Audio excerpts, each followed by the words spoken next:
What's good, y'all? What's good? What's good? What's good? What's good? What's good? Sorry, I'm a little late. I'm running a little behind. Sorry. I want to thank y'all for still being tapped in. You already know. Appreciate y'all. Appreciate y'all. About to get this thing started. Again, sorry for my tardiness, but again, I appreciate y'all in. Shout out to some of the day ones already in the building. King Prince, Rowan Jack, what is popping? Appreciate y'all, man. Big time. Appreciate y'all, man. Um, let's start this right, y'all. Let's start this right. Yeah. Yeah. Yeah. Yo, what's good, y'all? What's great? Thank you for tuning in to another episode of Can the Brothers Get a Rap podcast. This is episode 96. I'm landing this plane dolo today. I'm your boy, your host, Ashley Lovechild.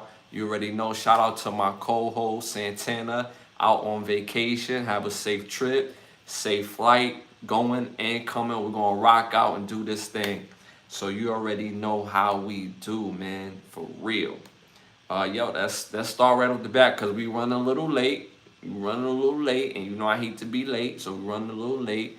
You already know solo game, so you already know. Petty thought, yo, bro, you crazy. Petty thought.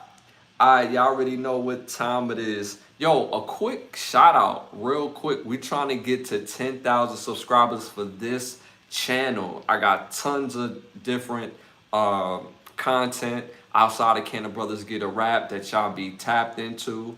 But with Can the Brothers Get a Rap as well, we also got over 200 rewatches. 200 videos y'all can just go to, short clips. So make sure y'all tap in, and we have shorts of just different content on the channel. We got Can the Brothers Get a Rap? We got Overstand Podcast.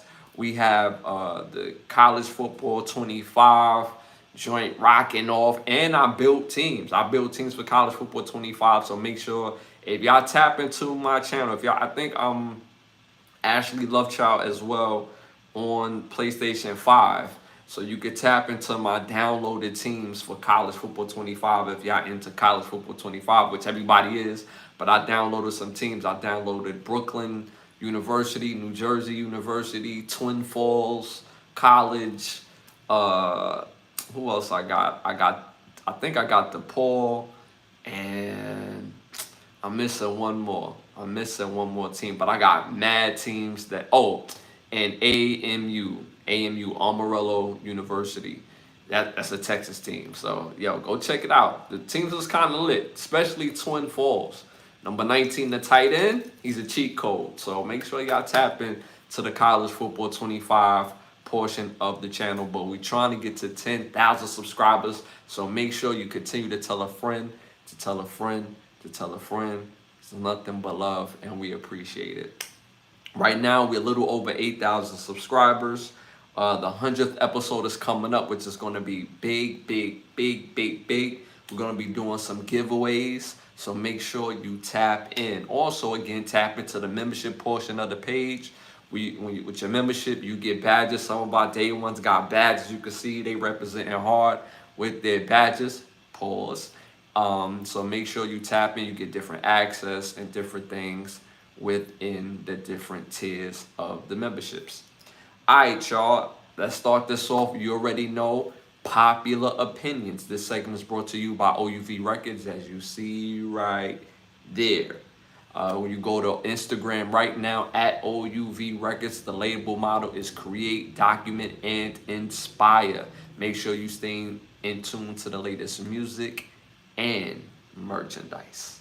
All right, y'all. First question of the night. Like I said, I'm flying solo, so I'm gonna be expecting y'all to hit them answers in the chat. You know what I'm saying? So, first question of the night: which artists has the best workout music? Which artist has the best workout music? Number 1, Kanye West. Number 2, DMX.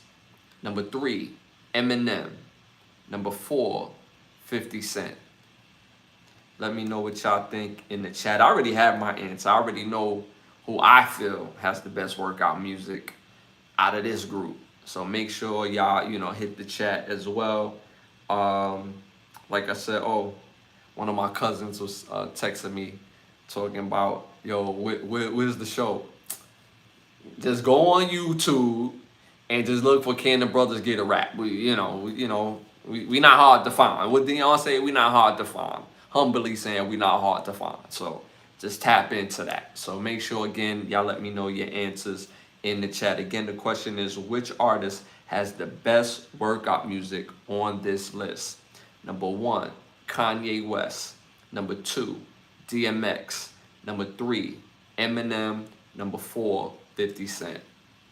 I'm seeing DMX in the chat. As y'all still typing in those answers, I'm gonna give y'all my answer off the bat. Just the, the chat is saying DMX. I'm going with DMX too. Like, to me, DMX has the best workout music on this list. Like, I mean, you can play any album of DMX and it's gonna go hard on the workout. You could play the best of DMX and it's gonna go hard on the workout. 50 Cent, I'm not gonna lie. You could go out there, you could go into the gym and go crazy to 50 Cent music, lifting weights and all that. You play Get Rich or Die Trying front to back, no skips, it's gonna go crazy. It's gonna go crazy. I guarantee it's gonna go crazy. Eminem, he got the energy. Don't get me wrong. Eminem got the energy in his music, but I don't know if I want to hear. I don't know if I want to hear what he be talking about while I'm lifting weights. I don't know if I want to hear all that. You know what I'm saying? Kanye West, I don't feel like Kanye West necessarily has a great body of workout music, but there's music you could legit go into and have a workout session to his music. But I can't sit here and be like, yo, he got like a 15-song playlist that I could legit work out to. Some people may feel different. Everybody is different. I'm not gonna hold you. Like, sometimes I can work out to R&B music, so but just the vibe alone. For me, I'm talking about for myself. So for me, I'm going with DMX. They going with DMX in the chat. The rest of the world at 39% went with DMX. And I have to agree. Like I said, man, DMX, that energy, the subject matter, it just gets you into a place in a bag where you just want to go crazy. So again, I agree with the rest of the world. They chose my answer at 39% DMX. All right, moving forward to our next popular opinion question. Again, type them answers into the chat, y'all. All right, y'all. Nicest looking beaches in the U.S. on this list. Nicest looking beaches in the U.S. on this list. Number 1, Teffer Beach in California. Number 2, I'm sorry, not Teffer, Pfeiffer Beach. Sorry about that. Correction. Pfeiffer Beach in California. Number 2, Miami South Beach, obviously in Miami, Florida. Well, it's basically Miami, but South Beach. Miami South Beach. 3, Foley Beach in South Carolina. Foley Beach in South Carolina. Number 4, Waikiki Beach in Hawaii. So again, which one is the nicest looking beach in the U.S.? Number 1, Pfeiffer Beach in California. Number 2, South Beach, Miami, Florida. Number 3, Foley Beach in South Carolina. Number 4, Waikiki Beach in Hawaii. Let me know what y'all think in the chat. Let me know. Let me know. Let me know. Let me know. Let me know. Let me know. My brother King Prince out there said 3. He went with Foley Beach in South Carolina. I'm very familiar with Foley Beach in South Carolina. My family is from the DMV area, so I'm familiar with Foley Beach. That is a very nice beach. But I've never been to Pfeiffer Beach. I've been to South Beach, of course, and I've been to Foley Beach. I've never been to Hawaii. So because this was up here, I looked at the pictures, so it looked kind of popping. It looked kind of popping. So the rest of the world, what did I say? I said Miami Beach, right? Miami Beach. So I'm going with Miami Beach. Miami Beach is popping. Not just the beach in itself, just the I know I'm adding on, but the vibe of the city, just the nudeness in the city be popping. It'd be up, So I'm gonna go with Miami South Beach. Foley Beach is nice though. Foley Beach is nice. I'm going with if I did say Foley Beach, I'm going with Miami Beach. So Miami Beach, Miami Beach, Miami Beach. In the chat, they went with 3, which is Foley Beach. The rest of the world at 40% went with Pfeiffer Beach in California. 40%. I looked at the pictures for Pfeiffer Beach, and it's fire. I'm not gonna hold you. It is fire. Like they doing it out there. They doing big things out there. You know what I'm saying? I need to go check out Pfeiffer Beach. I've been to California several times, and I never been to Pfeiffer Beach. I just think that just getting out and traveling and seeing different places. It like a picture is cool, but it's nothing like seeing it up close and personal, getting that energy, the vibe of the people. Is nothing like it, y'all. So I'm gonna say. Again, I'm going with Miami Beach, but the rest of the world, y'all said Pfeiffer Beach. But I'm going to check out Pfeiffer Beach. I'm going to check out Pfeiffer Beach. The one time the band camp. I feel you, TTK. I feel you. That one time at band camp, I feel you. All right, moving on to our next popular opinion question. Again, type them answers into the chat. I appreciate the love. We love here, so... let us know. Let me know your answers. All right. So far this season for college football, who do y'all have winning the Heisman? Number 1, Cam Ward. Number 2, Ashton Genty. Number 3, Travis Hunter. Number 4, Jalen Milroe. Let me know what y'all think in the chat. I'm surprised the true freshman receiver on Alabama and Ohio State is not within this equation. I mean, those boys get busy. I can't remember their names off the top of my head, but I know when I hear it. They got a freshman receiver, true freshman, 17 years old, on Ohio State. I think he went number 4. Boy is nice. He's stupid nice. One hand catches. He wild him up. And then Alabama has another 17-year-old freshman receiver. He went number 2, and I just saw the game he played against Georgia, and that's Georgia, bro. Georgia got top-tier athletes.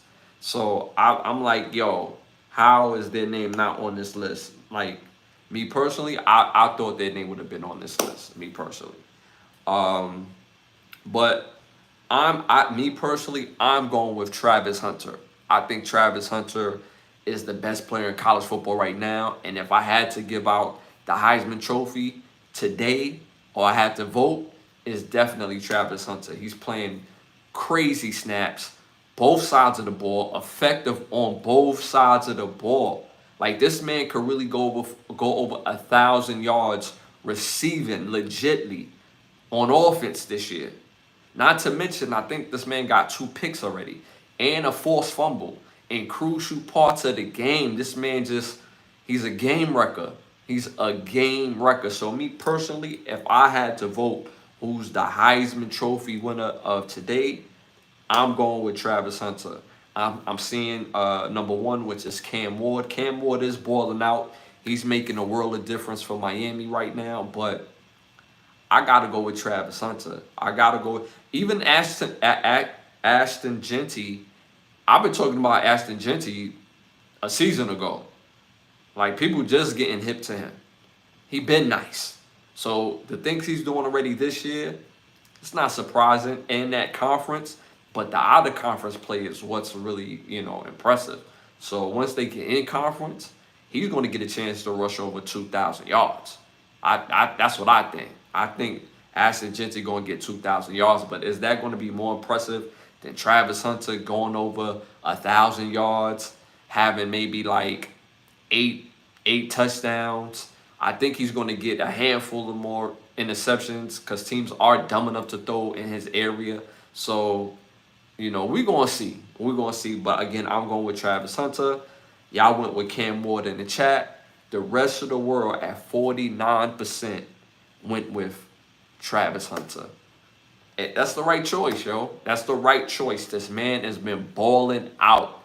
And a lot of people was like, yo, they not going to give him the nod unless Colorado wins 8 games. Yo, it's about the best player in college football. Like, yeah, the best player is supposed to dictate wins, but, like, at the end of the day, if they don't win another game this season and he continue to ball out, he's still my Heisman Trophy winner. Hands down. Hands down. But I think they're going to get to 8 wins. I honestly believe that. I think they're going to... Actually, I predicted in the all season that they was going to get 10 wins. And I know people like, yo, you doing too much, Ash. I said 10 wins. I said 10 wins. 10 wins is... I think Colorado's going to rack up 10 wins this year. Remember, I said that. And I said that months ago. So I'm gonna stay true to my word. All right. Moving on to the next popular opinion question. Best movie on this list. Best movie on this list. Shout out to Diddy in the building. I don't know all that other stuff you're talking about, but shout out to you for pulling up. Pause. Best movie on this list. Number 1, Dodgeball. Number 2, Wedding Crashers. Number 3, Anchorman. Number 4, Tropic Thunder. Again, let me know what y'all think in the chitter chat. Again, best movie on this list. 1, Dodgeball. 2, Wedding Crashers. 3, Anchorman. 4, Tropic Thunder. Let me know what y'all think in the chat. Yeah. While y'all typing in your answers, I'm gonna get me some water.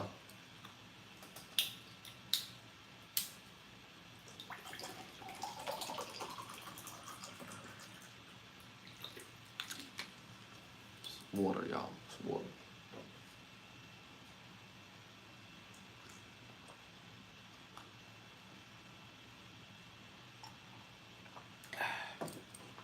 Oh, almost spilled my water. All right, so Grey Goose. Nah, it ain't no Grey Goose. All right, so again, it was Dodgeball. Number 1, 2, Wedding Crashers. 3, Anchorman. 4, Tropic Thunder. So I'm seeing Tropic Thunder. I'm seeing Wedding Crashers. Well, 2 is Wedding Crashers. The chat is saying, yo, Tropic Thunder is low key. Yo, all these are classics. I'm gonna be honest with you. All these are classics. Tropic Thunder low key is. I always laugh heavy watching Tropic Thunder. Always. And even though it was a little out of pocket, but it was done so well with Robert Downey Jr. playing a melanated dude. And it was done well in the spirit of being funny and not being like just buffoonish. You know what I mean? It was done in the spirit of being funny. So I could appreciate the funny. I could appreciate the acting talent of the character of Robert Downey Jr., the character he played in Tropic Thunder. So, classic movie Anchorman. Yo, Anchorman got some parts to that movie that literally will have tears coming from my eyes. Pause. Every single time. Every single time. Wedding Crashers is very funny. Wedding Crashers is very, very funny. That movie is probably the most well balanced in the funny from front to end, because Anchorman has certain parts like, Tropic Thunder has more balance as well. Dodgeball is super hilarious. But I'm gonna go with Anchorman, because Anchorman, them highs in Anchorman takes me out. I'm not gonna lie to you. When they start singing the coffee song, takes me out. When Jack Black is on the motorcycle and punts the Anchorman dude, dog off the bridge, every single time I'm through for. I'm through for. And anytime the girl is doing the news and these dudes is behind the camera acting, takes me out every single time. So me personally, I'm going with Anchorman. I'm seeing Tropic Thunder in the chat, Wedding Crashers in the chat. The rest of the world at 37% went with Tropic Thunder. Yo, it's classic movie. Robert Downey Jr. plays a better melanated than Kamala Harris. Rowan Jack, you are a fool. Better than Kamala Harris. That's a fact. That's a fact. That's a fact. She be trying. She be trying. That is a fact. You got to get Robert Downey Jr. on as a brother. Yeah. Wouldn't that be something? Wouldn't that be something? Germany in the building. Shout out to Germany. Appreciate you tapping in. Yeah. Appreciate you. You know what I'm saying? Make sure you continue to type in the chat as well. All right, y'all, moving on to our next segment. Hollywood Need to Ask Us. You already know this segment is brought up because Hollywood is running out of ideas, in my opinion, and they're giving us movies that we didn't ask for, but we got the juice over here. So what I want to see a final and last Friday movie.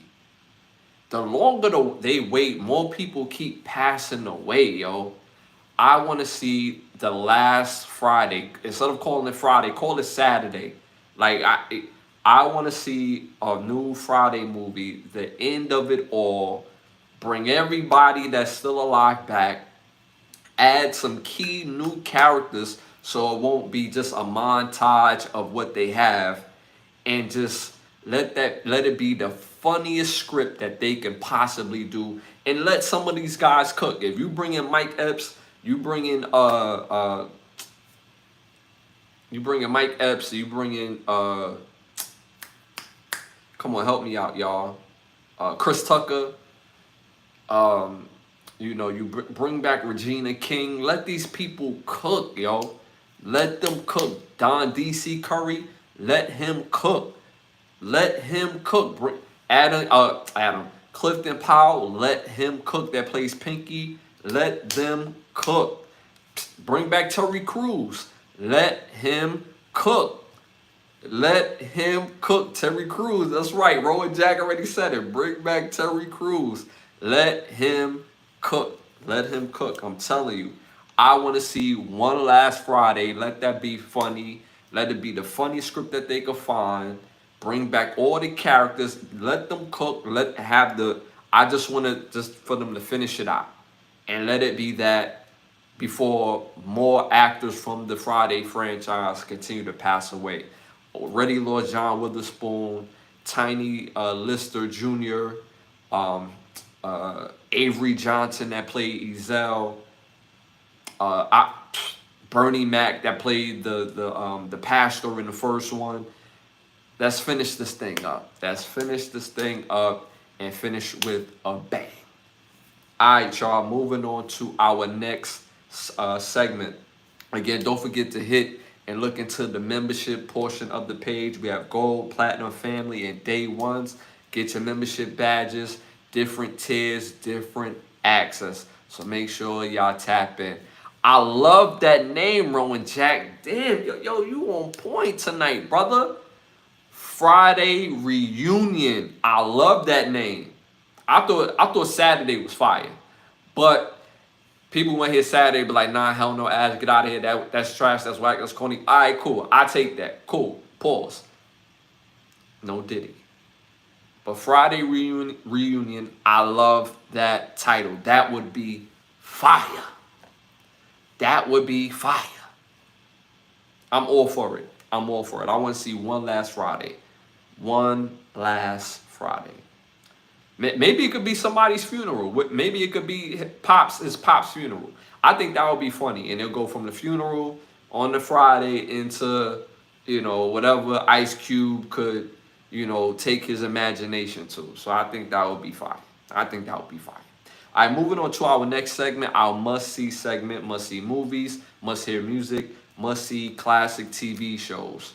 Yo, shout out to my brother Biggs in the building. Make sure you hit that chat. I'm flying this thing solo tonight. Shout out to my brother Santana on vacation. Have a safe vacation. Have a fun vacation. But we're going to rock out. We're going to rock out. All right, y'all. Must-see movie. My number one must-see movie, again, is Thursday night. It's one day to the weekend. My number one must-see movie came out in 2007, directed by Frank Darabont. Movie is called The Miss. The Miss. All right. Stars Thomas Jane, Laurie Holden, Jeffrey DeMond. Jeffrey DeMond, Marcia G. Harden, Alexa DeVeso, and Andre Burer. It's about a family that goes to a small town. They stop at a convenience store. All of a sudden, the miss, everything that the miss hit, it gets wicked. It gets wicked in the mist. Something nasty is in the mist. And then the mist basically surrounds the convenience store. And you have to see the rest of the movie. Make sure you tap in to see The Mist. Dope fire movie. Dope fire movie. All right, my number two must-see movie came out in 1995. Directed by Roger Danielson. It's called Species. Fire movie. Oh my God. This stars Natasha Henstrad, Ben Kingsley, Michael Madsen, Forrest Whitaker, Michelle Williams, and Herg Hellenberg. Yes, Herg Hellenberg. Still a fire movie, all right? A movie about a young lady that's in the lab. She escapes because they're doing experimentation on her in the lab. And you have to see the rest of the movie. I'm not going to ruin it for y'all. It's a fire movie, so make sure you tap into Species. Number three, must-see movie is called The Ride. Came out in 1998, directed by Millicent Shelton. It's star-studded. It's super star-studded. Melissa Del Sousa, John Witherspoon, Malik Yoba, Fedro Starr, Kelly S. Williams, Guy Torrey, Cedric the Entertainer, Sticky Fingers, The Lady of Rage, Snoop Dogg, Uncle Luke, D'Artagnan Edwards. Star-studded. This movie is hilarious. This is about a movie about a group of young kids trying to make it into the movie industry. I'm sorry, not the movie industry, the music industry. Into the music industry. In order to pay their dues, they have to get a ride to Miami. Once they get to Miami, then they can sign the contract. You see the world we in today? Yeah. So a group of young kids get the ride to Miami to get their deal, to sign that contract. and you gotta watch it. It is hilarious. It's a comedy. It's super funny. You're gonna know every face in this movie. It's a fire movie, so make sure you tap into the ride. So again, my movies are The Mist, Species, and The Ride. So make sure you tap into those movies.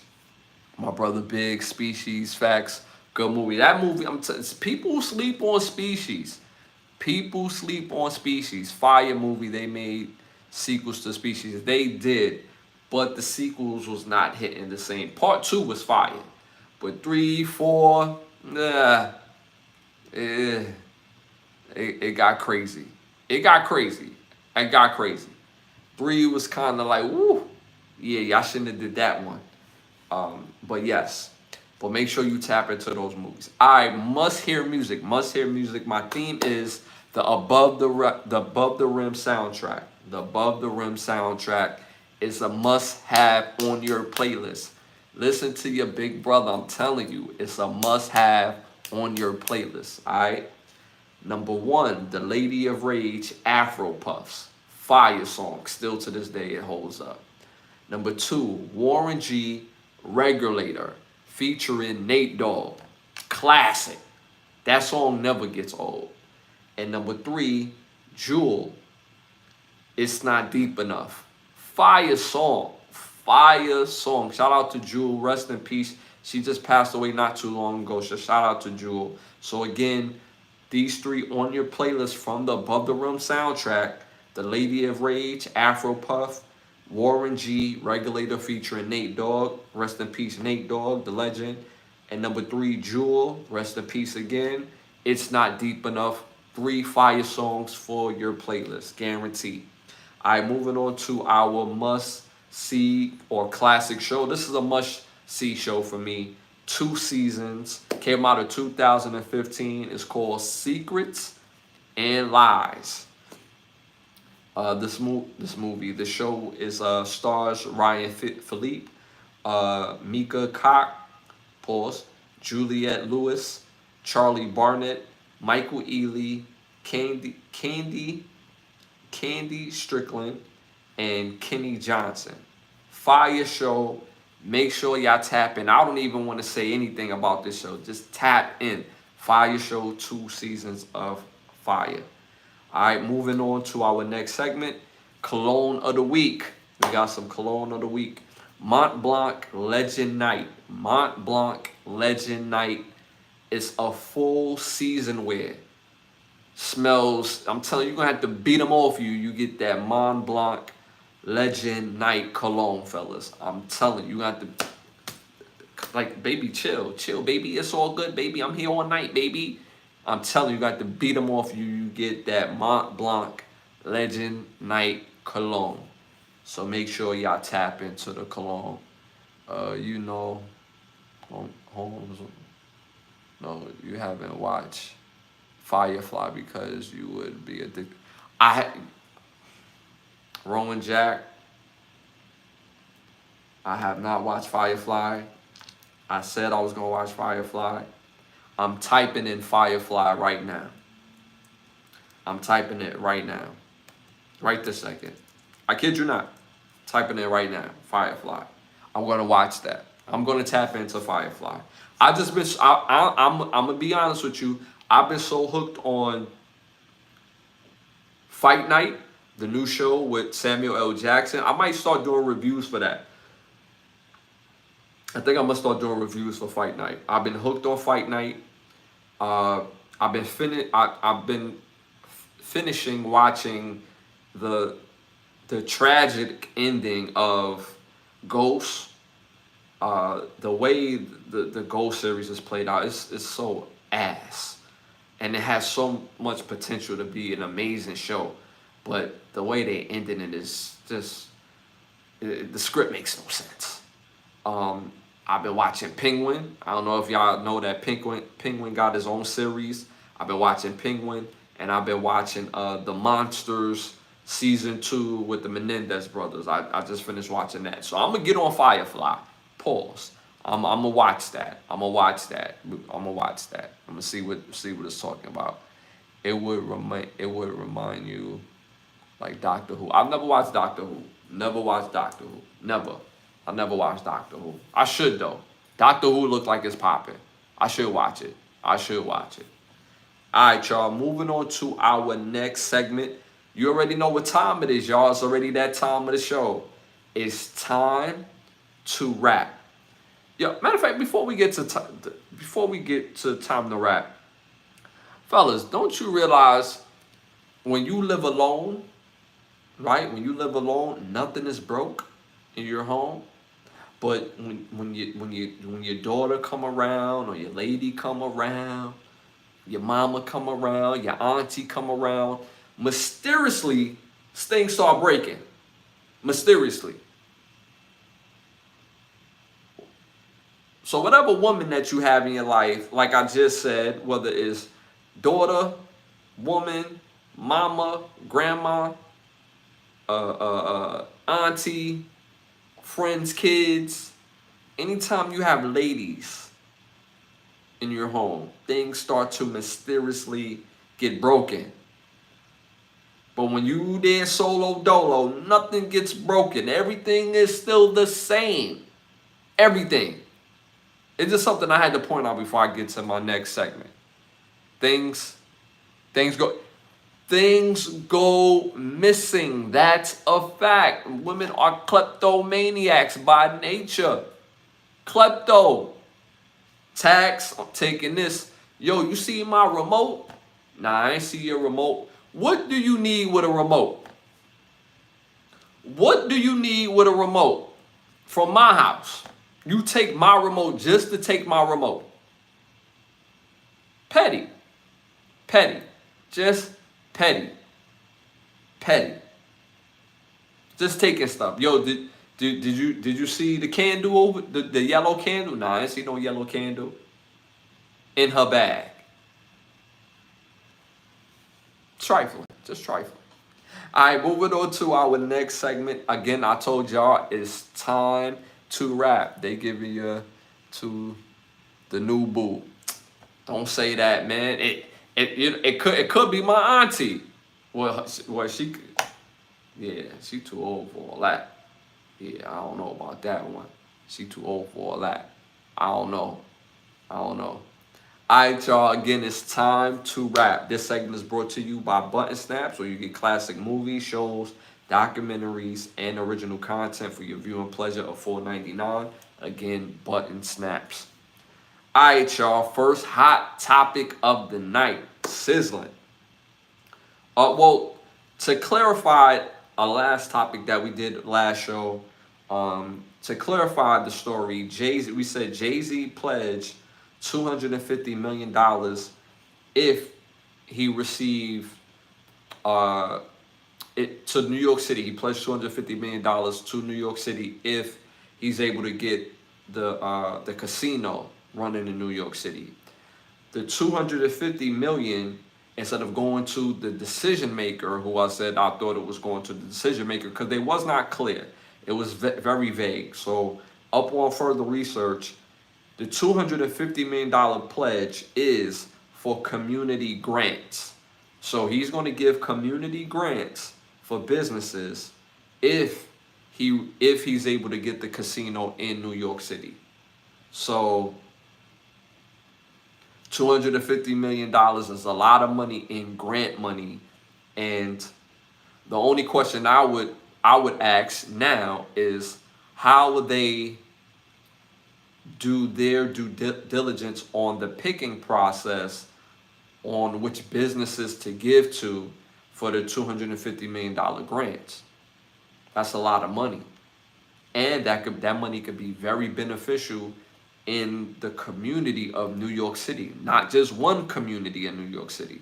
So they saying it's going to one particular area in New York City, which I hope it doesn't. I hope it's kind of spread it out a little bit, because $250 million in business grants can go a long way for new business, for small businesses, and can help the local economy, hire people in the area, and the dollar of that community expands and it grows to each other. So I think it will go a long way if if what they're saying of Jay-Z pledging $250 million to community grants in New York City if he's able to get the casino. So, like I said, I think it will go a long way. A long way. My dream is to hear you sing the Caribbean anthem. That would still end up in Eric Mayer Adams' pocket. Has a request. I think that song is a good idea, buddy. Yeah, nah, we going to stick to the hot topics. We're going to stick to the hot topics. Let me know what y'all feel about the hot topics. But you have a point. You have a point, Rowan Jack, about the energy feels like it's going to end up on Mayor Eric Adams' pockets. But again, we don't know for sure. We don't know for sure. But in all due fairness and respect, if that money is able to go to qualified applicants, but again, I wonder how they're going to choose people. What are going to be the qualifications on choosing the people to give that money to? How y'all going to do y'all due diligence to find the right people to expand the economy of the local neighborhood? So, great idea. How will it be executed is another question. And again, the effect of the community would be astronomical. So, all right, moving on to our next hot topic. Saint Lunatics sue rapper Nelly, over country grammar song, the popular hit song. I believe that's Nelly's first platinum record. And the Saint Lunatics was his crew. And they're suing Nelly for royalties of that song in some sort of way. I know Nelly rapped it. I don't know if he wrote that song. I don't know if he produced it, which I doubt. So they probably could be fighting over that. They probably did production. So I'm pretty sure they will figure it out. At the end of the day, Nelly has made a lot of money from music. And he's made a lot of money just off the foundation of music by leveraging it into businesses, into acting, into his celebrity, right? So I'm pretty sure they're gonna figure out a way to, get them brothers their money. Whoever produced the song, they're gonna get half the royalties of the song. But if Nelly downright owns the publishing of that song, then have a good day and good night, because it's like the country grammar came out when I was in high school. We're in 2024. 2024. It's been a minute. So why wait so long? Why wait so long? They probably were still rocking with him, for years. And then, as years go on, as people get older, their contribution is remembered a little different, and they're going to come out the woodwork. Now, if their contribution is legit, then it's legit. There's nothing to discuss or argue about. It's like, yo, where's my money on? Still waiting on my money on. I did work to that song. I'm not asking for your whole catalog. I'm talking about for that song.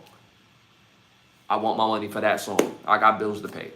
So I'm not mad at them for that. If they could get their money, if they're owed money, then they should get it. All right, moving on to our next hot topic. Ex-NBA basketball player Lamar Odom gets salmon sperm facial to help with the aging process. I say it again, y'all.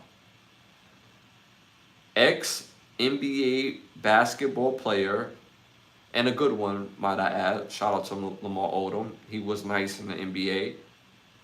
Gets salmon sperm facial to help with the aging process. This is supposed to be the new thing in Hollywood to help people look younger. Um,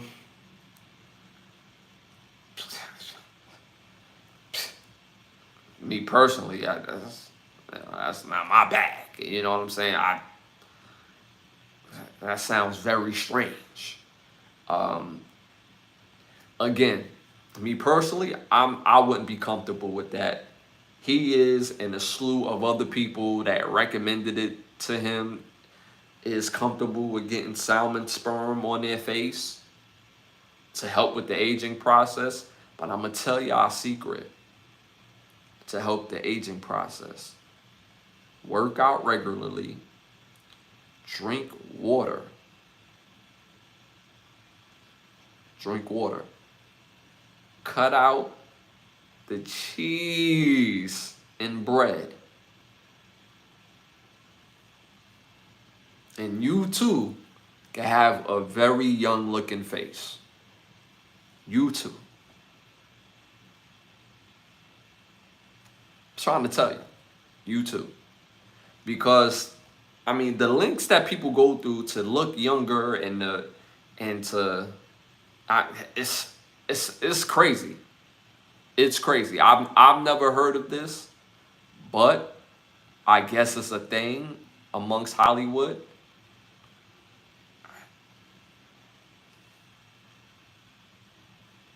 But me personally, I'd rather get it out the mud. Drink your water, work out regularly, cut out the cheese. I know cheese is good, I know, and cut out the bread. You do that right there. That means no cereal, no pizza, no. You can have sandwiches, but instead of having it on a big white bread, put it on thin pita bread, right? You can do that, but cut out the cheese in the bread. I guarantee you, you're gonna be looking young. Trying to tell you, trying to tell you. But again, that's what they doing. That's the new craze. I'm not into that, but hey, they're gonna spend their hard-earned money on that. I just think it's a little weird. Anything with the word sperm in it, I'm completely out. I'm just saying. I'm just saying. So, all right, moving on to our next hot topic. NFL wide receiver Rashid Rice, his mom is caught on camera stealing a package from her neighbor while wearing his NFL jersey that's on the back, is red on the back, Mama Rice. That means that jersey is not sold in stores. That jersey was specially made for Mama Rice. And she's caught on tape in the jersey stealing a package from her neighbor. It's off the Ring camera. Can't make this up. I'm gonna be honest with you. I know Rashid Rice hearing this, and he just got injured. Speedy recovery to him. But he has to be embarrassed. This is embarrassing. This is very embarrassing. He's an NFL player. That's a very big accomplishment. Very big. Very few people could physically play in the NFL. Physically. He was able to defy all the odds, and he has done it. And he's a champion. Plays on my team. Plays on my team. Titletown Chiefs. Y'all can hate all y'all want in the chat. Ain't gonna change nothing. It's Titletown. That's a different subject, but it's Titletown. Alright? Our quarterback name is Timothy Mahomes. Alright?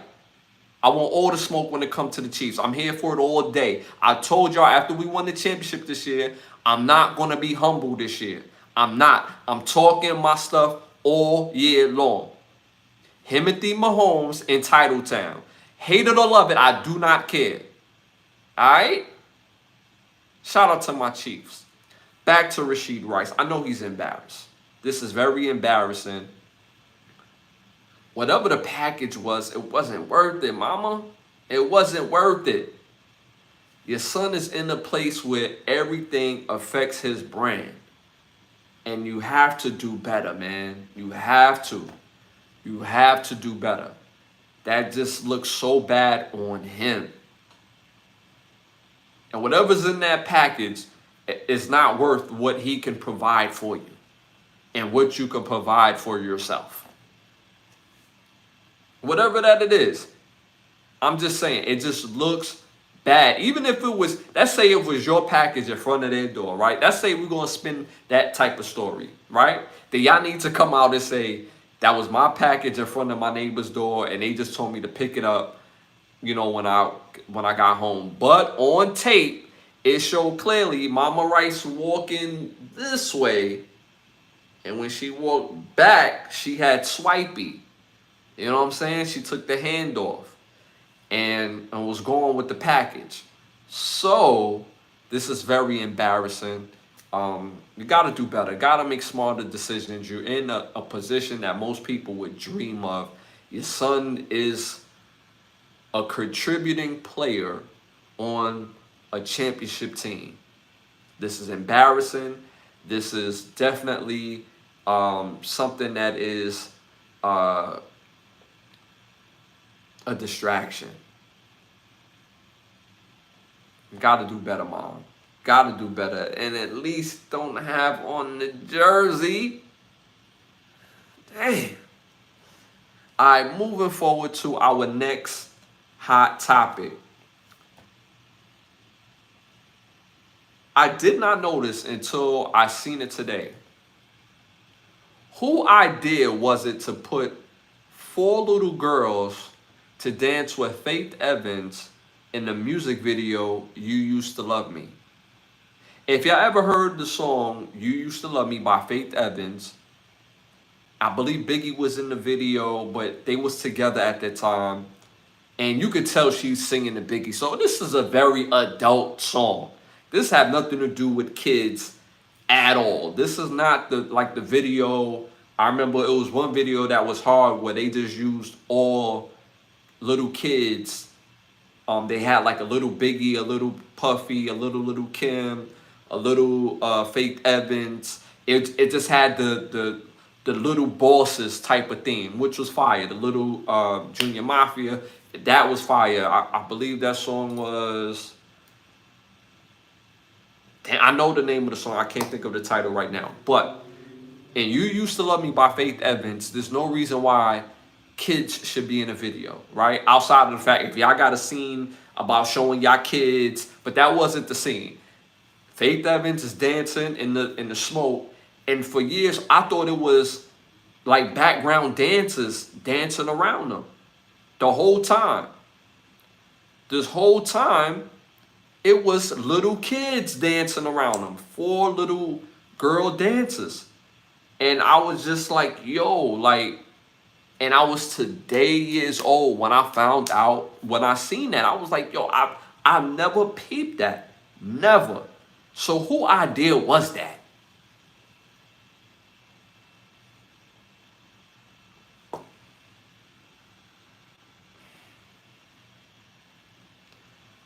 I'm not going to allege nothing. All I'm going to say, that was a horrible look. Horrible look.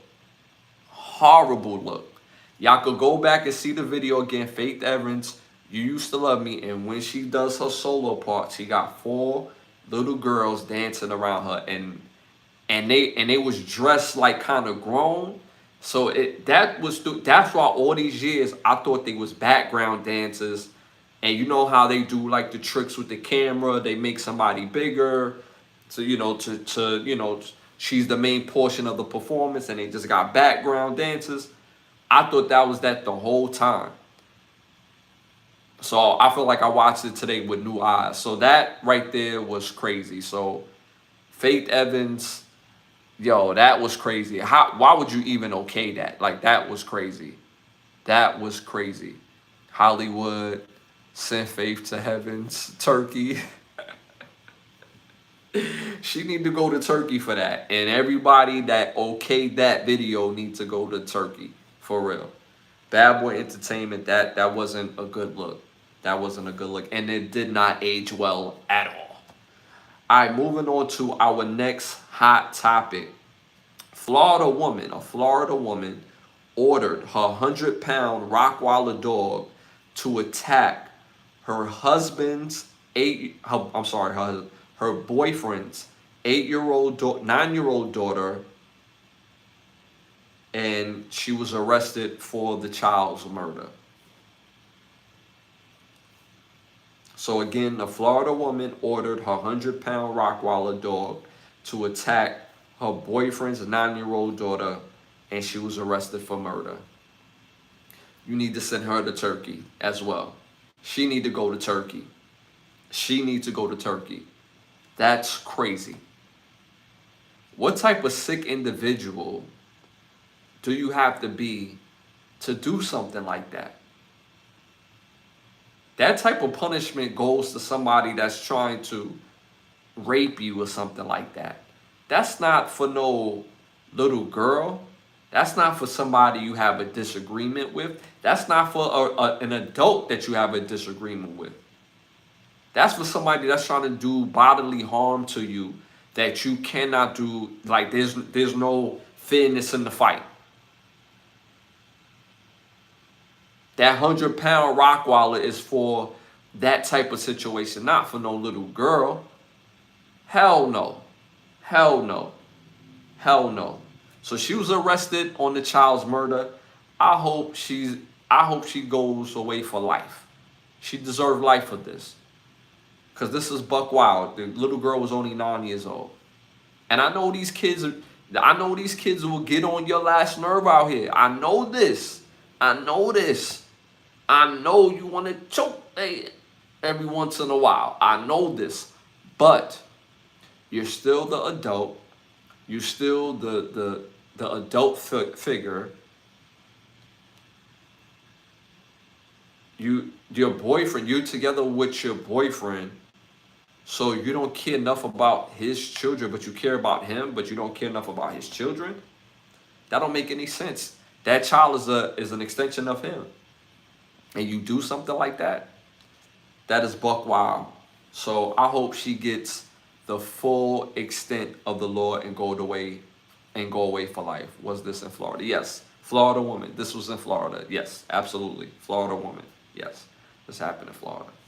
Some crazy people out here in Florida. Crazy people out here. Crazy people. Yes. Yes. Y'all, I haven't mentioned it all show. Hit that like button. Hit that like button. Hit that subscribe button. It helps with the show. We love here. So hit that like button. All right, y'all, moving on to our next hot topic. I don't know if you heard of her, but she is the best player, female, at 14 years old I have ever seen. And as much as people talking about Caitlin Clark, Angel Reese, she's getting a lot of pub. But Angel Reese's game is more like a rebounder, defender. She's not somebody that's going to, take you off the dribble, step back, hezzy, jump shot. It's the other woman, that Asia Wilson. Asia Wilson has like several MVPs, killing the game. But this young girl is the best 14-year-old player I've ever seen, female. Her name is Morgan Reckley. Morgan Reckley. Sorry if I messed up your name, but Morgan Reckley, 14 years old, is the best young lady I've ever seen, ever. She's mixing them up. Her handles is crazy. Both hands, left, right, twain, behind the back, cross, step. She's laying with both hands. She's unguardable, and she's playing point guard. She could pass the ball too. And I seen her lock people up. Shout out to Morgan Reckley. If you see this, shout out to you. You a bad girl. You bad. You bad. If you keep it up, you gonna be one of the baddest out here. This 14-year-old young lady has several Power 5 colleges on her heels already. on her heels already at 14 years old. That's a freshman in high school. Again, her name is Morgan Reckley. Great basketball name, by the way. Great basketball name. And she is nice. I'm going to be looking out for her for basketball. I'm going to be looking out for see what school she goes to and keeping up with her career because she is nice. The last time I seen a player that good, Cynthia Cooper. If y'all don't know who Cynthia Cooper is, look her up. In the WNBA, she used to bust ass. She was nasty with it. She was like that. She was like that. Cynthia Cooper was so nice. She was on the USC team in college. And she played with Cheryl Miller, which is widely known as one of the best female basketball players ever. She played with the what was JaVale McGee, the McGee twins. She played with the JaVale McGee's moms and twin sister. So she was on those two. She was on that team with the twins, the McGee twins, and Cheryl Miller on USC. And Cynthia Coop was handling business. So shout out to Morgan Reckley. She's in that category, in that type of tier of talent. If she stay on her trajectory, continue to go to school, keep school and basketball first. Leave them boys alone. They gonna always be there. Go ahead and get yours, little mama. So shout out to her. Continue to do your thing. All right, moving on to our next hot topic.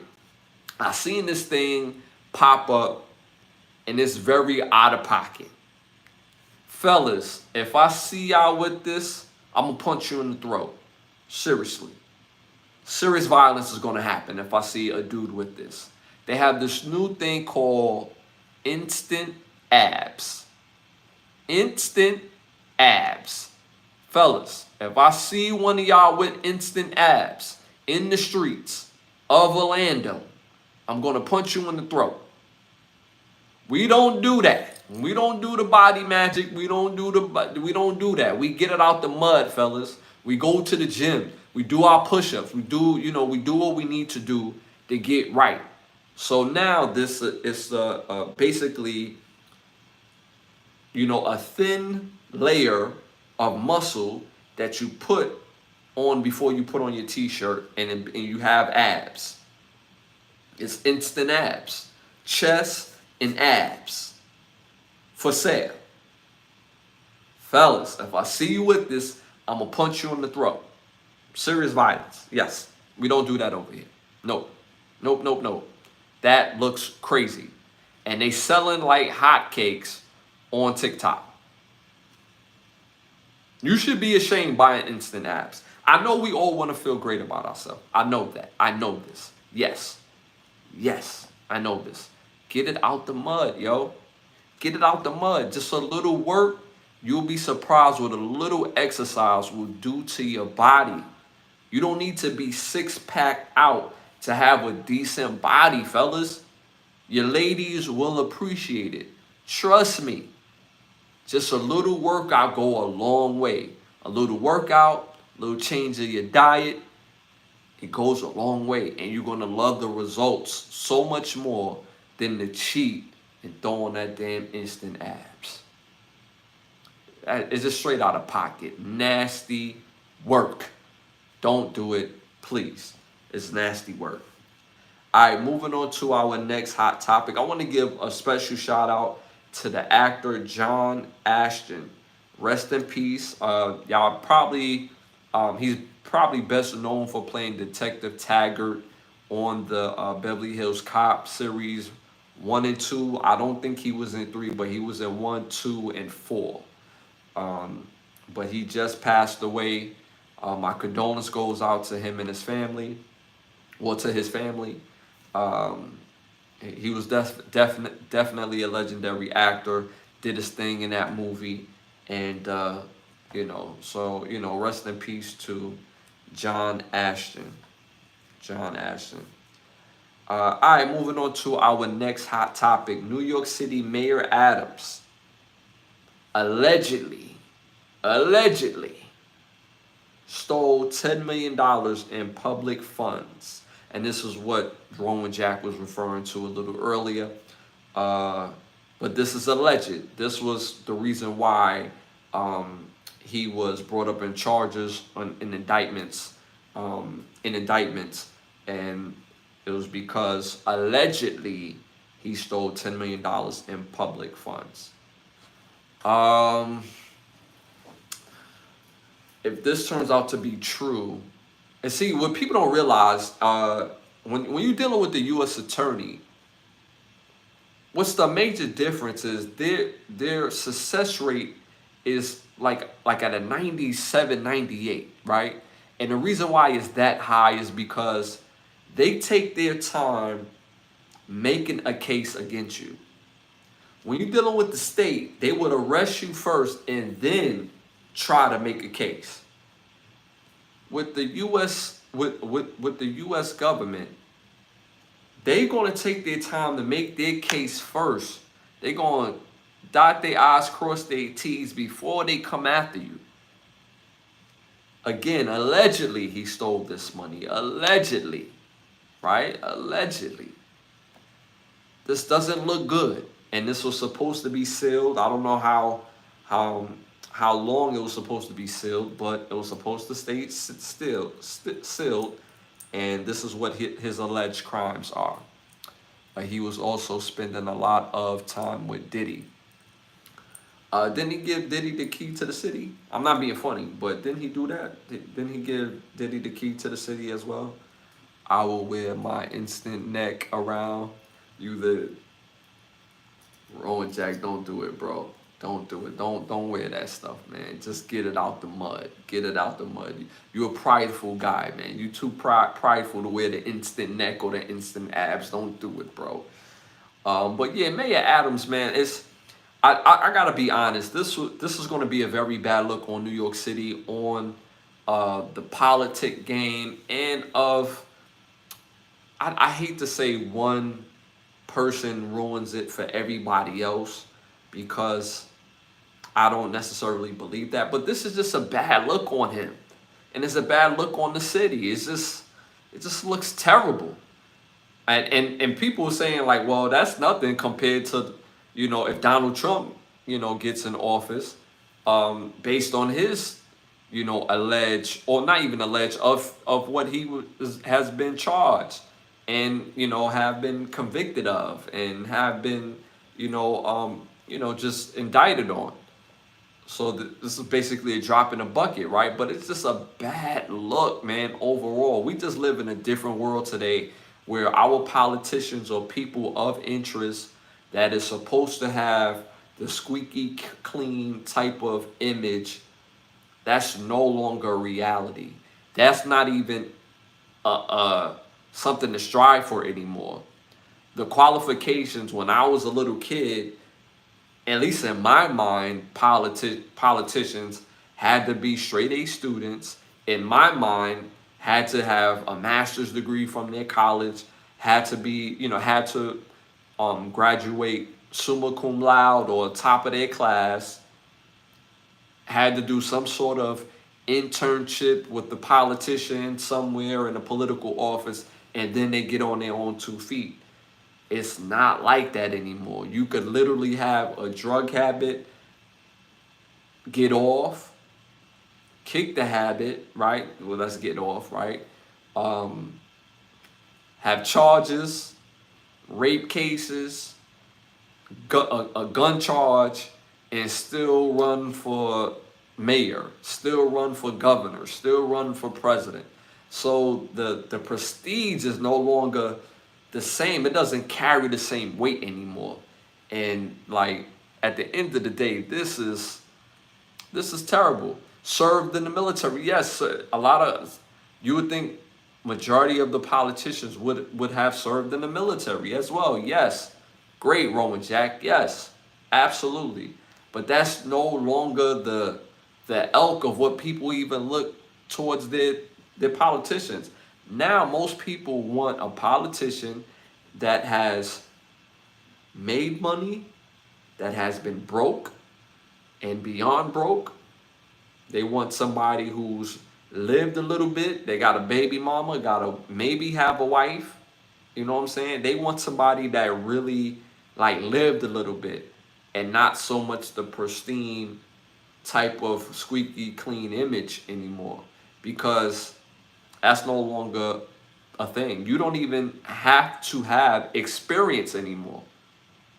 But if you try to go get a job at McDonald's, they want to know if you had experience, you know, shaking the fries at another job. So at the end of the day, like, we just live in a world where it's no longer the same, and this is just a bad look on New York City and Mayor Adams. You know, I have to be honest, this is not a good look.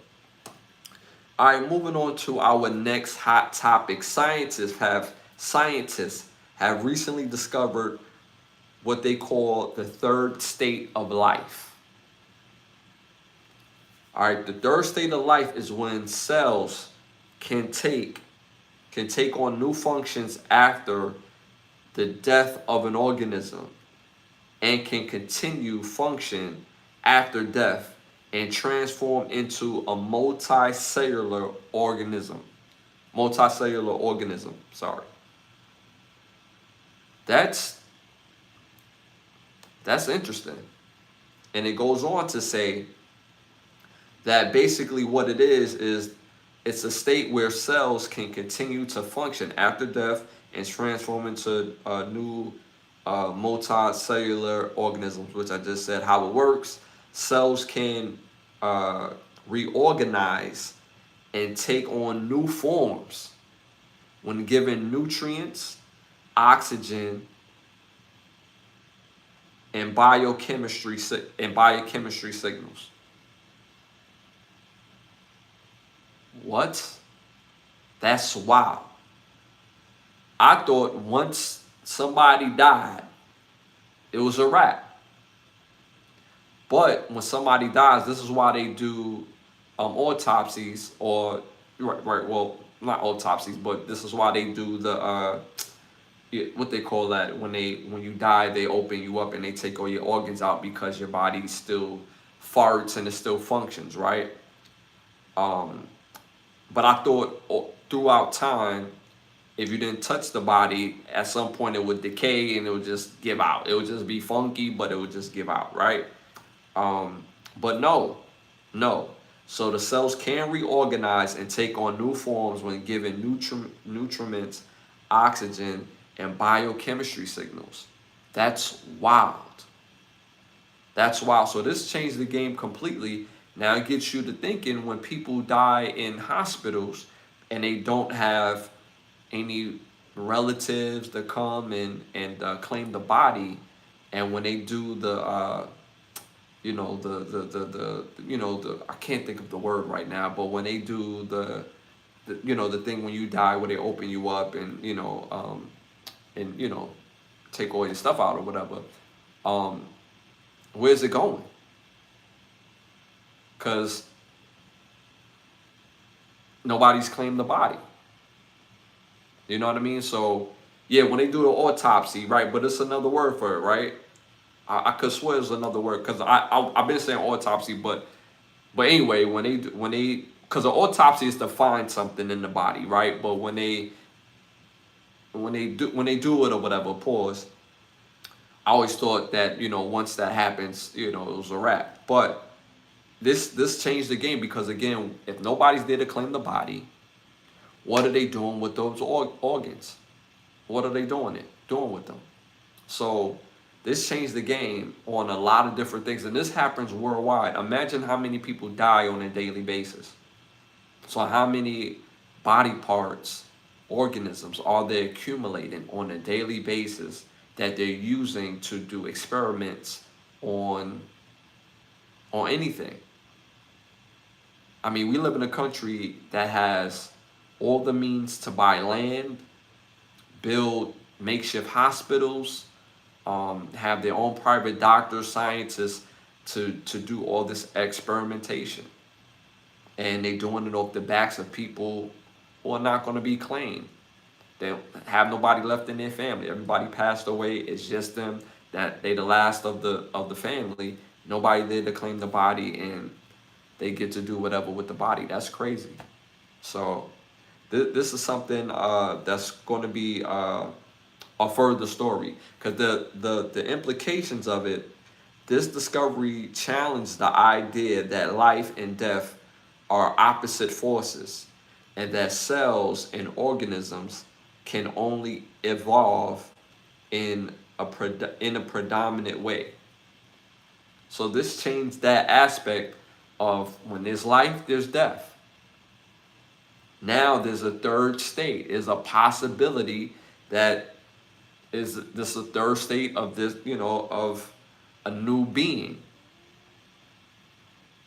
That is a very scary thing. I told y'all episodes ago that allegedly, but I seen the video, someone, I'm not going to say the government, someone was carrying what they call human skins. They was carrying human form bodies, people, dead bodies, and what they call skins. And they had plenty of those, plenty of bodies like this. And it was frozen throughout time. And I should play the video in the play. I should do a future playback for the podcast and show the skins of what I'm talking about.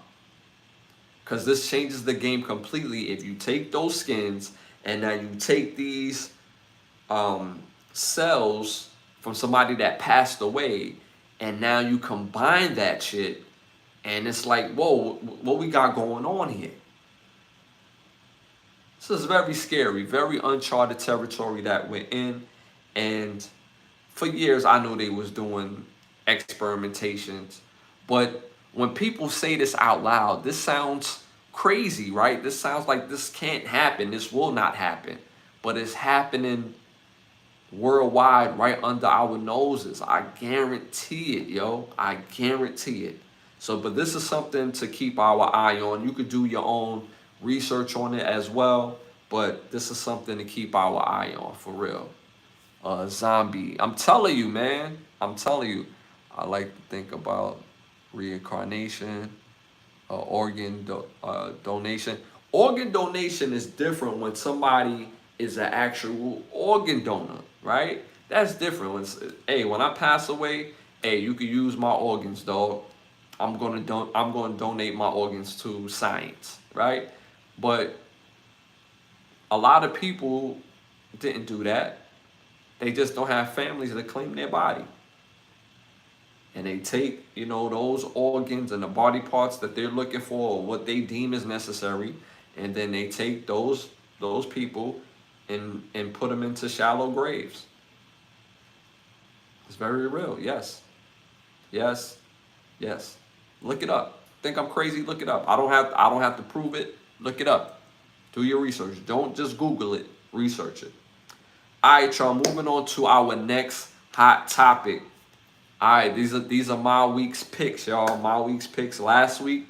I was 3-2 with my picks last week. 3-2. That's solid. That's solid.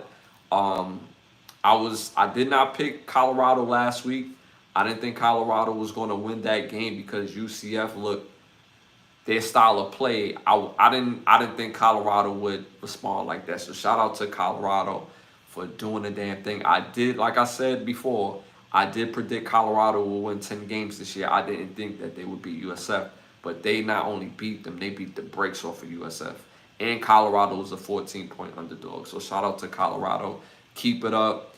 Win that Big 12 title. So that was one of the games I lost last week. So this week for college football, again, I got my top 5 picks. Game number 1, Syracuse versus number 25, UNLV. Both teams are balling out of control. UNLV looks really good, but they recently lost their quarterback. They lost a quarterback who left the school because he didn't receive his NIL money, and he led them to be 3-0. UNLV is 4-0 right now, and they play Syracuse. I'm going with Syracuse for the upset. UNLV is ranked 25 in the country, but I'm going with Syracuse for the upset. My number 2, number 9 Missouri plays number 25 Texas A&M. This is going to be a damn good game.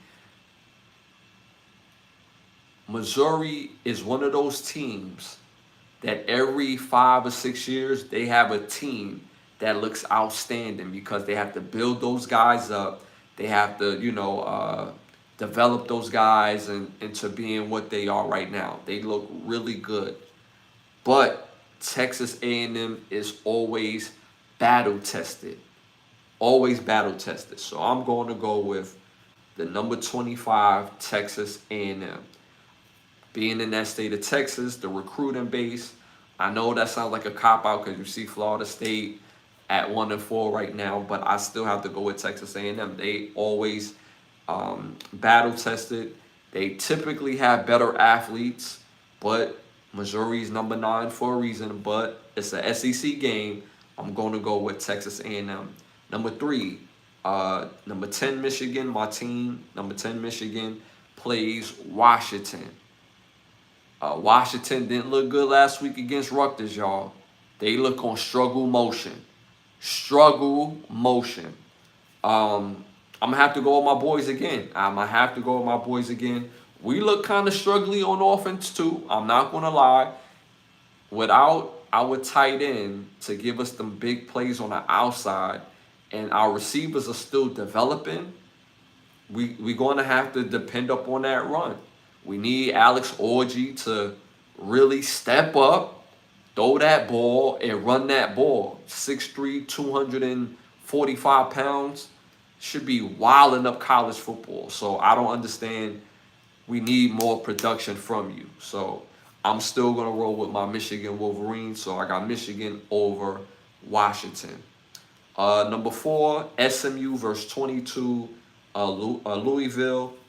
SMU just beat Florida State, y'all. It just beat Florida State. So this is going to be a good game.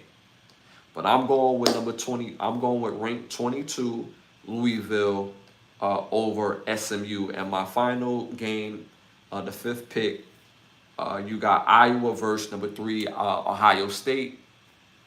Iowa is going to be a tough team. They're going to play Ohio State very tough. Very tough. And they got a great running game and a great running back. But I have to go with Ohio State. They're a more complete team. I have to go with Ohio State. They're going with Iowa in the chat.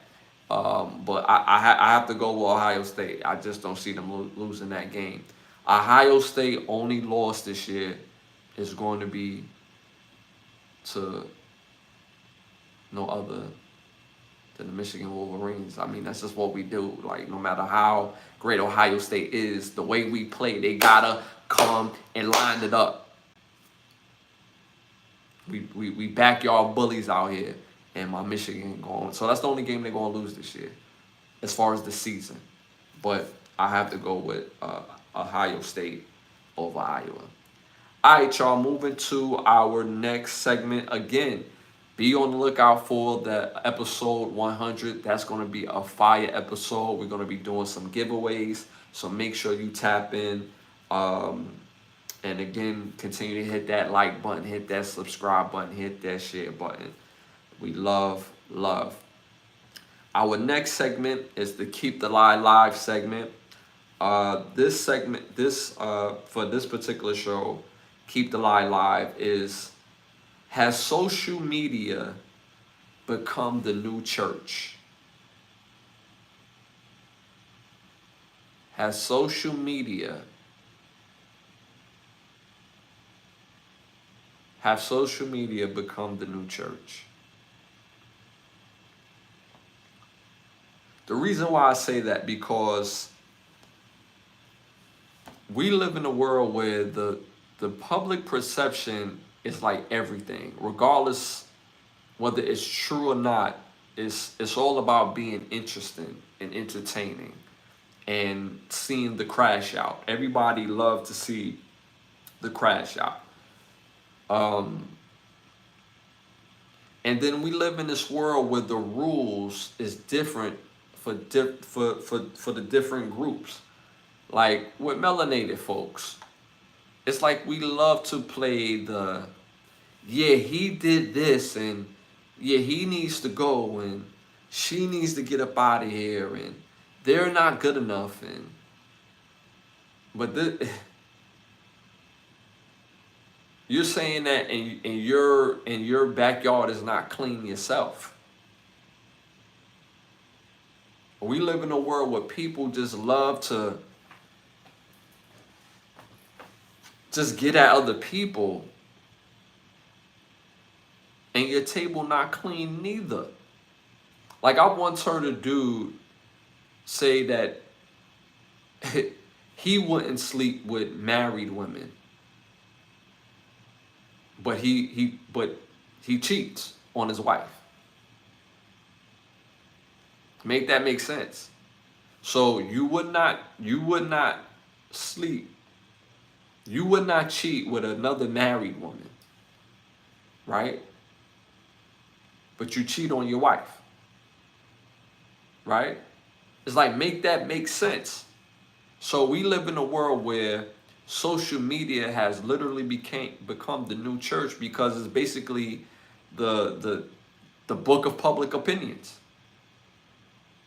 No matter what we do, no matter what decisions that we make, if your everyday life was on public, if you was interested enough for people to tap into everything that you do is not perfect.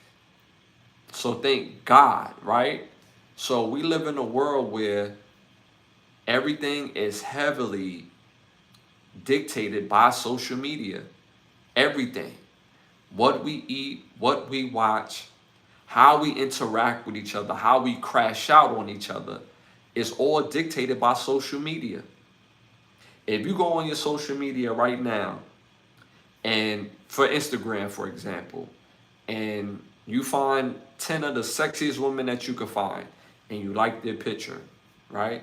When you go to your search page and you're looking for, let's say you're looking for a club in your neighborhood just to go get your boogie on, right? The first thing that's gonna pop up is fine, sexy women, because you looked up fine, sexy women, right? It's the book of public opinion. It's the book of spin. It's the book of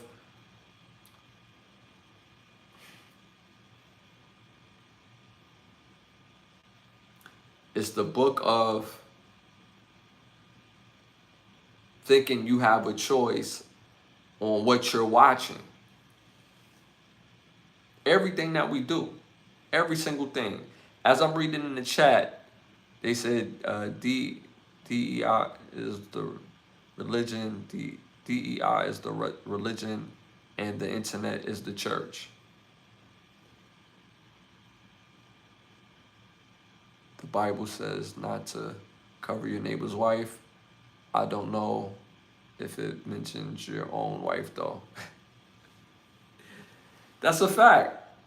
That's a fact. But the point of the reason why I brought up the wife thing is just because it makes no sense. How can you say that you cheat on your wife, but you won't sleep with somebody else's wife? Morally is wrong either way, right? So again, like the neighbor's wife don't have to be your homeboy. Well, I'm not talking about your homeboy's wife. I'm talking about just a wife. It could be a woman that you meet at the club and she happen to be married, but she's down to get it popping. So you won't smash her, but you'll still cheat on your wife. That's the point that I'm making, is that either way it don't make sense. So we live in a world where the rationale has been not only changed, but just completely obliterated, where people make these decisions based on how and what they see on social media. The crash out is real. And it's like monkey see, monkey do. That might not be the proper word but I'm not speaking to a particular people. I'm not speaking to my people. I'm speaking to everybody. Where it's basically, this person do it, so now I'm going to do it. This person crash out, now I'm going to crash out. And based on public opinion, based on what your own rationale is, that's what you go on. There's no longer a place where people are faith-based in their foundation to move on moral and principle. Even if you move on 99% principle and moral, and you have the one amoral, right? You like that one amoral is something that you can live with, because everybody has a little amoral in them. And whatever your amoral is cool, as long as if tomorrow society says it's no longer, that's not cool. Like, yeah, nah, we not doing that no more. Like we live in that world right now. Like, it's certain things that you could say in movies back in the 80s that you can't say anymore because it's not the moral thing to say. Same thing as far as what we do as people and how we move in society. The same things that we was able to do in the 70s, 80s, 90s, 2000s, we're not able to do today. It just looks weird. Like, why they over there doing that? That don't look right.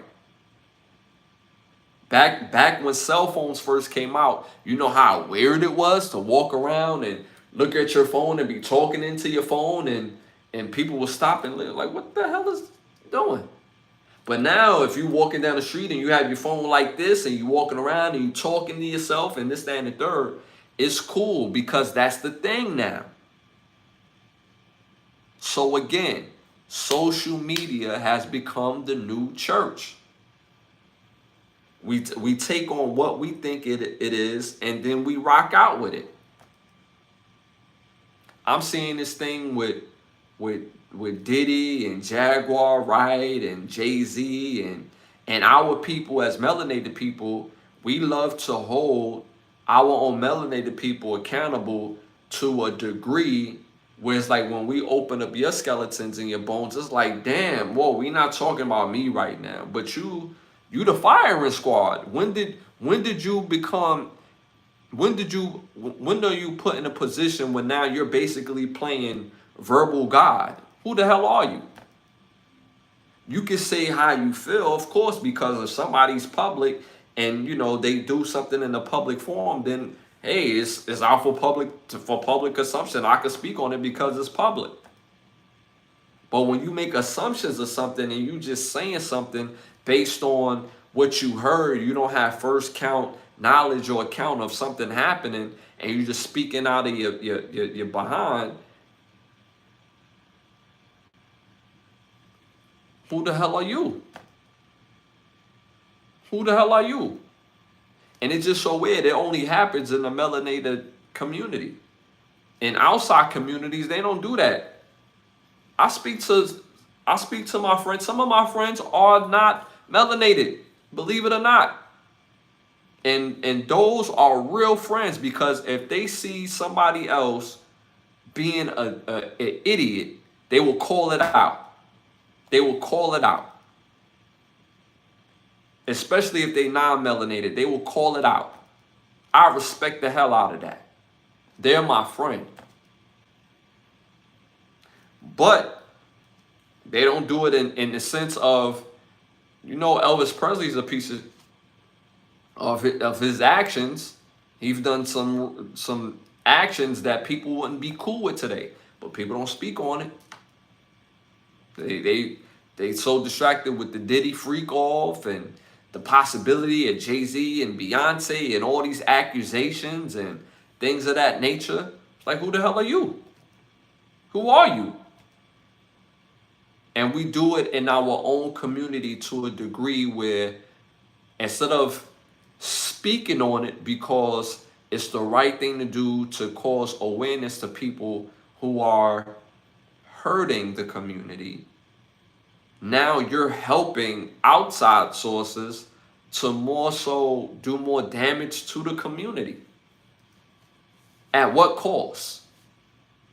And they rationalize this through the internet, through the book of perception.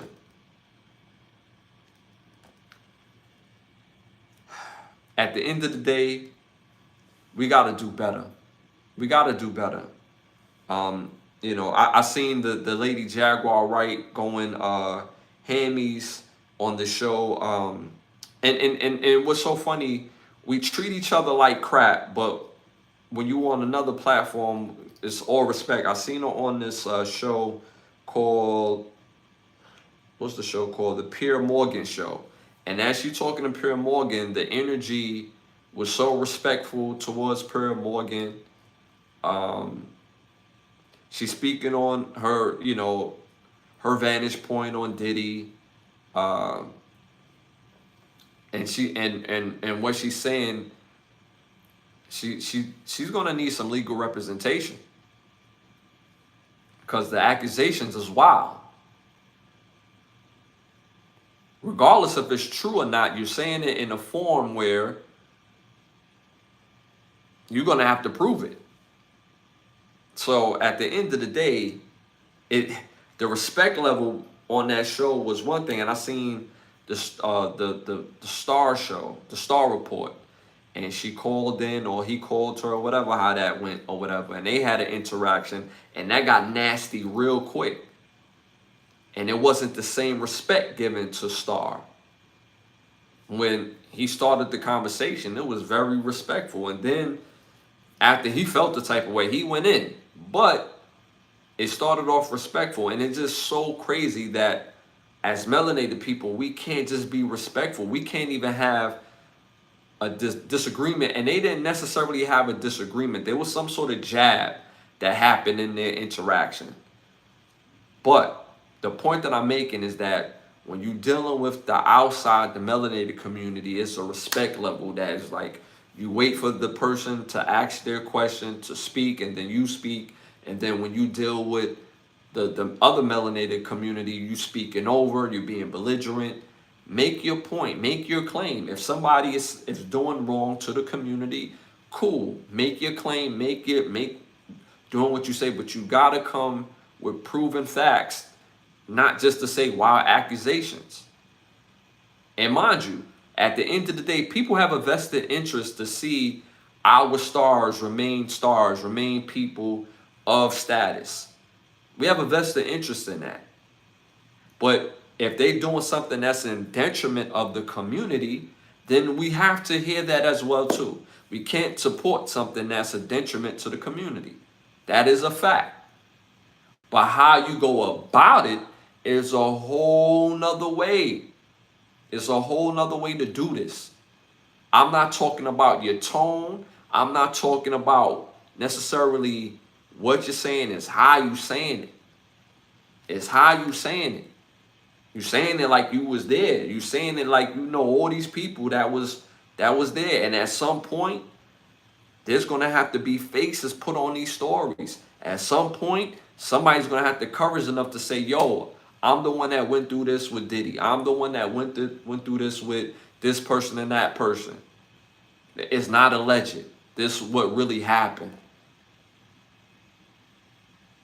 Because to say this, it takes away from the community if there's not real facts, if there's not real things to go behind your statements. Simple and plain. Being loud, being emotional, sounding convincing is not what's going to get this thing over the hump. If the goal is to have people do right, be right, first, clean your own closet. And second, put some real faces to these stories. These people going to have to come out the woodwork, and when they get their day in court, they're going to have to speak up. Simple and plain. That's my Keep the Lie Alive for this show. It's been amazing as always. Yo, I love coming on here with y'all. For real, y'all make my day. I'm telling y'all, I think I'm going to start doing like a review for the Fight Night series as well. I think I'm going to start doing that. Shout out to Albino Jack. Yo, thank y'all for tuning in. Again, y'all been super amazing. Again, our 100th episode is coming up, so make sure you tap in. That's going to be a fire show as well. What am I missing? Shout out to some of the sponsors of our show. Bravo Section, Button Snaps, OUV Records. If you're interested in becoming one of the sponsors of the show, hit me on Instagram at Ashley Lovechild. Also tap into the Overstand podcast. Why Understand, where you go overstand every Monday 9:30 on this channel. What am I missing? Oh yeah, working on a new EP. Make sure y'all check out my new EP when it comes out. It's gonna be fire. It's no slights on this at all. It's gonna be fire. It's called Summer of '08. Fire. I'm telling y'all, it's fire. In between time, type in Ashley Lovechild on any music platform. All my music will pop up. Tap in, man. Play anything, man. You know what I'm saying? It's like that. You know what I'm saying? Humbly saying. Uh, I feel like I'm missing one other thing. Shout out to my co-host, Santana. He's on vacation. Again, safe, happy travels. Get a little groove in for me. You know what I'm saying? Do one of these right here. You know what I mean? Um, I feel like I'm missing something else. Again. I'm going to be doing reviews to the Fight Night series. I'm going to do reviews. I'm going to bring it to this channel because the series is fire. Yeah, man. Another dope episode. Can the Brothers Get a Rap? Every Sunday, every Thursday at 10:30 p.m. Be here. I'm going to check out Firefly. I told you, I typed it in. I'm going to watch Firefly. I'm going to watch Firefly. I promise you I'm going to watch Firefly. I'm going to. Again, we're here every Thursday, every Sunday, 10:30. Check us out this Sunday at 10:30. And y'all already know. It's all love. And we out of here.